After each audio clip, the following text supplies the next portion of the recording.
Hey YouTube, this is a solar energy farm in a land that doesn't see much sun. Great irony, but I suppose we're trying to do our best for the environment.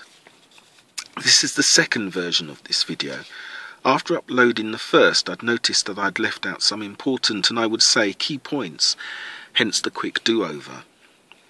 Have you noticed that just being a decent human is not good enough for the Jehovah's Witness cult, and I must say most of Christianity? Why would it not be acceptable to a religion to care for your family, your neighbours, give to charity, and treat everyone you meet fairly and with due respect? After all, that is effectively the Christian message as promoted by its clergy.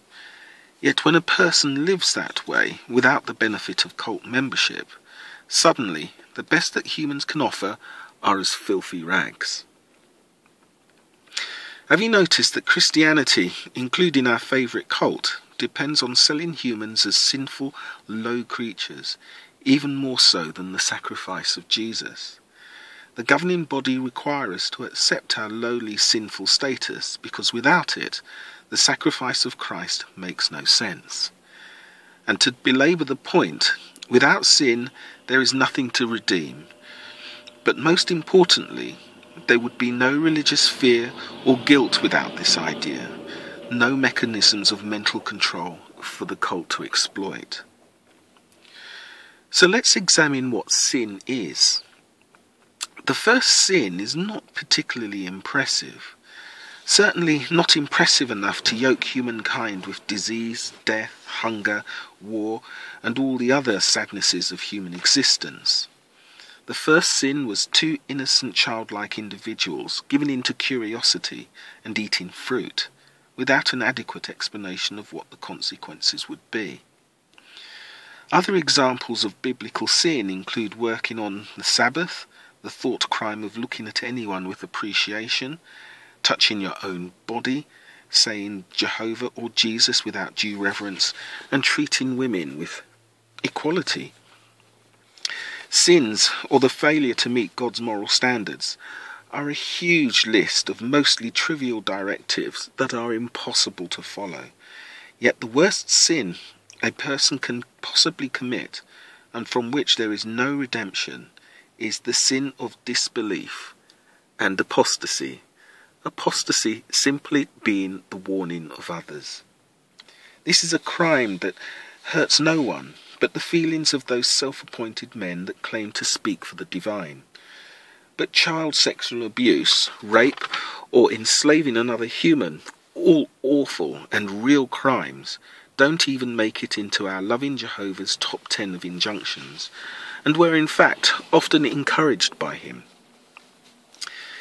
Accepting that it's impossible to be a human and not sin, what effect does this have on the believer and the sheep-like followers of the governing body?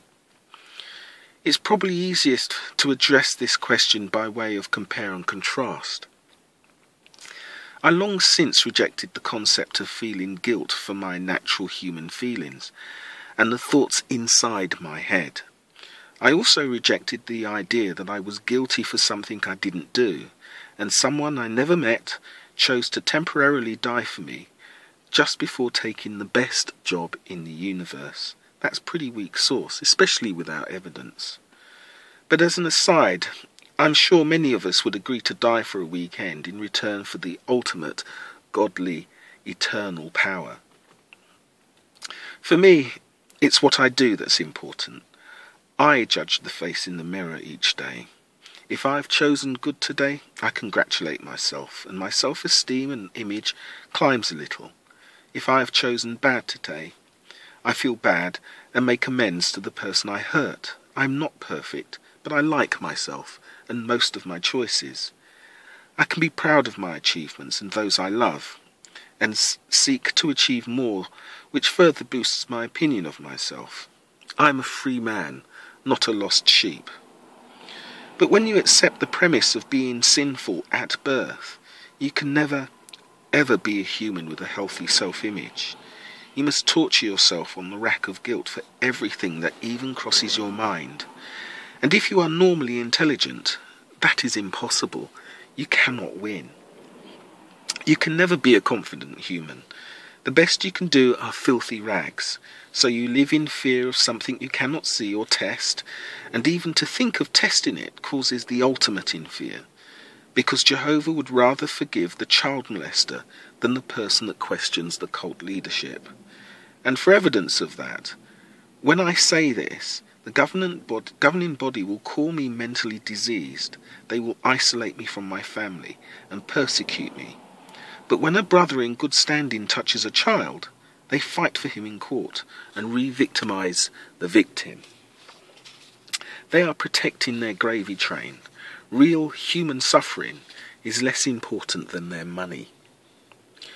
When you accept the premise of being sinful at birth, you never truly take responsibility for yourself and your own steps in life. This is because the cosmic mind reader judges you on what you think inside your own head. So you turn yourself into a sheep, passively seeking a shepherd to think for you and lead you and tell you what you must do to earn their approval. You are there only to serve. There is nothing for you, not even your own brain. You don't deserve anything. The shepherd gets it all because you are a lowly sinner. I'm sure you can see that I'm proposing that the basic premise of Christianity is poison to having basic respect for yourself.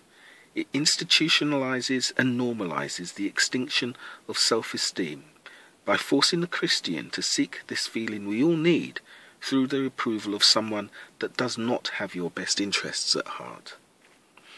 In addition to closing down your thinking processes, there is another devastating psychological effect that this concept creates. The best way to drive a human to a nervous breakdown, or at least induce severe stress and other emotional distress, is to make an individual responsible for something, then deny them the ability to find a solution for what is going wrong. Responsibility without authority, or being accountable but helpless, guarantees guilt, fear, shame, and low self-esteem. This is the human definition of sin. No wonder Jehovah's Witnesses have so many psychological issues. But this is where the cult steps in. You are a lowly, helpless, sinful maggot, and the more the cult abuses you, the more you accept, because they represent God and you are nothing but a worm before them, begging for your undeserved kindness. It creates an abusive circle of power, resulting in the destruction of positive self-esteem, and that's what they need to feed off.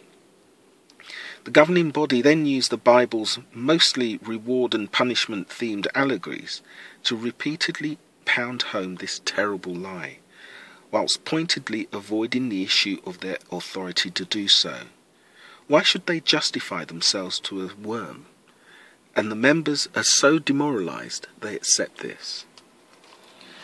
The concept of sin takes normal human feelings, thoughts and drives, then twists them into something to feel guilt and shame for. And guess what? The cult then presents itself as the solution to a problem you never had, whilst taking away your life, because they speak for a God who cannot speak for himself, yet always appears to agree with what the governing body want. You can see why virtually every nation that has been enslaved or abused by an outsider has had Christianity or one of the Abrahamic religions forced upon it. The victim's dignity was worth nothing anyway. They were only ever sinners. But you can see how effective this ploy is in how desperately the descendants of those victims still cling to it. Even after they are freed, they still lap up the mental opium. So ask yourself, would a divine, loving Creator make us with the desires we have, then punish us for how he made us? Or do passive-aggressive, dominating men pretending piety do that? Are you really a lowly worm, deserving of not even respect from the governing body? Or should you have the dignity that every human being is entitled to? Are you not equal to them? Pastor Russell said, religion is a sneer and a racket, whilst promoting a new, works-based cure for the same old, non-existent problem. Pastor Russell and his inheritors need the concept of sin, so they can destroy self-determination, financially exploit the unwary, and justify their tyranny over gentle people. Maybe Jesus and Jehovah are just as much exploited as we have been. But don't you think it's a shame that we live in a society where a man in the street claiming to talk for God is medicated and locked away for his sake and ours, but if he wears a suit and operates from an expensive office, we send him $1 billion each year and devote our lives to them?